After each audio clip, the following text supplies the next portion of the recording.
Time and work का question है, काफ़ी सही क्वेश्चन है। चलिए देखते हैं एक बार क्या और किस तरीके से इस क्वेश्चन को हम करेंगे। अच्छा, ये क्वेश्चन बैंकिंग और इंश्योरेंस एग्जाम्स के लिए काफ़ी इम्पॉर्टेंट है, तो देखते हैं एक बार कैसे हमें इसको सॉल्व करना है। चलिए सबसे पहले हम सवाल को पढ़ते हैं और देखिए आपको कैसे पढ़ना सवाल। Pipe P and pipe Q alone can fill a tank in P+6 days and P+9 days, ऐसा लिखा हुआ है। तो इस बात को आप पहले ही लिख लें कि P है एक तो पाइप और एक दूसरा पाइप है Q। ये पाइप P+6 डेज में फिल कर सकता है और दूसरा पाइप उसी टैंक को P+9 डेज में फिल कर सकता है, ऐसा क्वेश्चन में दिया हुआ है। While the efficiency of pipe P is 16.6% more than efficiency of Q। तो P और Q की एफिशिएंसी के बारे में आपको दिया हुआ है। एफिशिएंसी जिसको आप स्पीड भी बोल सकते हो, ये रेशो है कि 16.6% more than efficiency of Q। तो 16.66% का वैल्यू होता है 1/6। तो इसकी स्पीड 6 होगी, तो इसकी 6 से एक ज़्यादा 7 स्पीड होगी P की। अब स्पीड का रेशो हमें देता है, तो हमें पता है कि सेम वर्क में टाइम का रेशो 6:7 होना चाहिए। तो यहाँ टाइम के बीच में 1 यूनिट का डिफरेंस हमें दिख रहा है और यहाँ ध्यान से देखें हम तो 1 यूनिट की वैल्यू हमारे पास 3 डेज दिख रही है, क्योंकि P+6 डेज और P+9 डेज का डिफरेंस 3 डेज के इक्वल है। तो 1 यूनिट की वैल्यू जैसी 3 डेज आएगी, तो मतलब ये 18 डेज लेता होगा उस काम को करने में।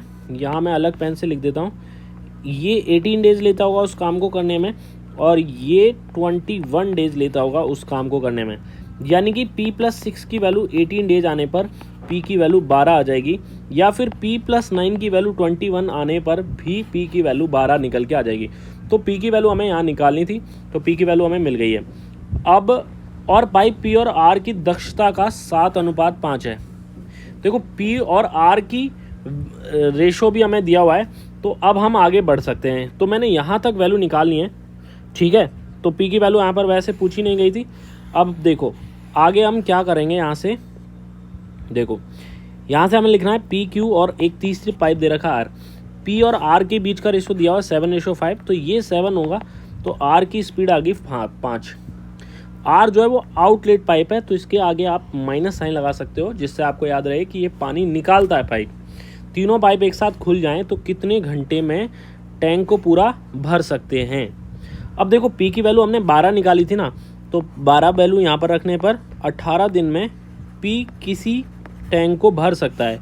यानी कि 7 की स्पीड से 18 दिन लेता है ना, तो टंकी की कैपेसिटी आएगी 7 इंटू डेज, मतलब स्पीड इंटू टाइम करते हैं तो कैपेसिटी आती है। तो 126, 18 इंटू 7 करने पर 126 लीटर ये पानी भर सकते थे।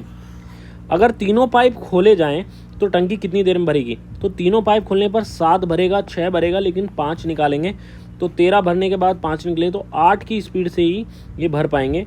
तो 126 वर्क 8 की स्पीड से किया जाए तो कितना टाइम लगेगा, ये हमें निकालना है। तो देखो 126 में 8 से डिवाइड करने पर 15 बार भाग जाएगा, 120, 6/8 बचेगा, जिसको आप लिखेंगे 3/4, और 3/4 का मतलब होता है 0.75। तो 0.75 यानी कि 15.75 डेज लगना चाहिए, क्योंकि यहाँ दिन है लेकिन आवर्स में दे रखा है, तो आवर्स में कैलकुलेट करना है, इसको आप आवर्स कर सकते हो, ठीक है। ये आपका क्वेश्चन का आंसर हो जाएगा। Thank you.